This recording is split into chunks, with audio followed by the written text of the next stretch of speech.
So, ayan guys, meron naman tayong pagbibigyan ng Mamshi. Kakapanganak niya lang. 2 days old yung baby niya sa Davao Doctors Hospital. At kailangan niya lang daw ay mga 5. So, bibigyan natin siya. Kasi yung nakaschedule na dapat may-ari na nito, hindi pa niya na-pick up eh. So, sa kayo na lang muna natin ibibigay.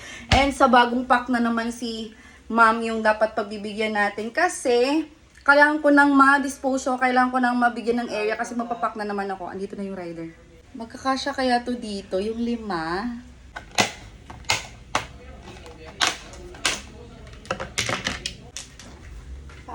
So, kuha tayo ng 5. Etong mga nakabaliktad is bago yan. Kuha tayo dito. Ay, hindi magkasya. Ay, isa pa lang. Diyos ko, dito na lang siguro. Diyos ko, nurse. Hingin ko ulit.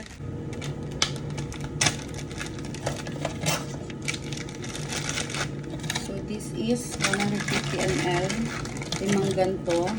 Hindi pa naman ganun kadami yung kinukonsume ng newborn. Pero, mas magandang merong extra si Mamshi kasi CS pa naman siya. Hindi siya pwedeng gumalaw-galaw. So, meron pa tayo natira ditong 2, 4, 6 Ani, may makakapagpack na ulit tayo later. Yay! Hindi ko na lalagyan ng pangalan. Ma'am, na ko instruction ani? Ay, yun na yung instruction ko. Going here. Ay, Ayan.